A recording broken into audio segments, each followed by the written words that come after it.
खूप टेस्टी बनली आहे। आता ओट्सची खिचडी रेडी झाली आहे का बघूया।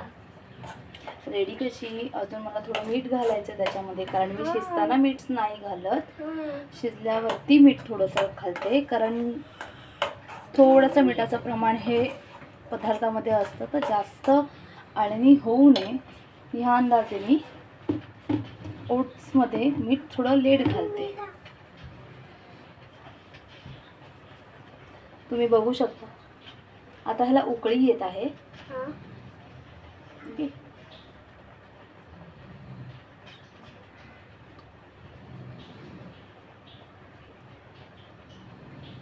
आता मी थोडं मीठ घालते चवीपुरतं, मीठ वरूनच घालते बऱ्याचदा मी, कारण देशाला जास्त मीठ मी देत नाही,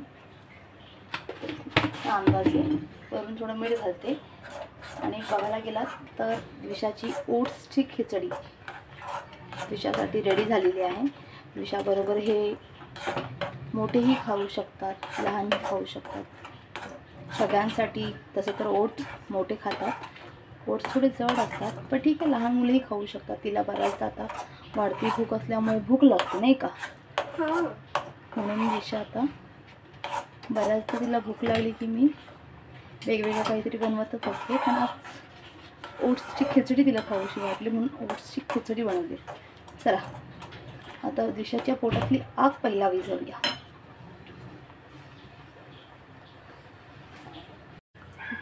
थोड्या ॲडच असतात आणि तिला हलका खायला आवडतं, त्याच्यामुळे मी मिरची पण नाही घातली आहे त्याच्यामध्ये। तिला भूक लागली ना की बऱ्याचदा ओट्सच खाऊ घालते मी। थोडे जड असतात हे खरं आहे, पण खायला चांगले असतात। आता थोडी उकळी आली, चांगली वाफवून घेते, थोडे वाफवून घेते। तोपर्यंत आपण रात्रीचा आनंद घेऊया। रात्री छान झालेली आहे आणि बाहेर चंदमामा पण आलेला आहे, तुम्ही बघू शकता।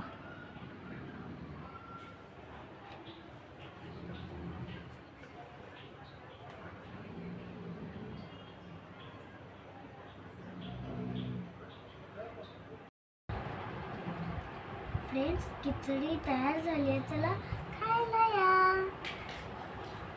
तू खा बरं आधी। ठीक आहे, मी खाते। दे, मी भरवते। नको नको, मी भरवते ना। गरम आहे ग।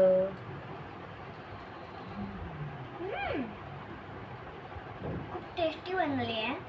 Thank you. Thank you. Good night. Good night.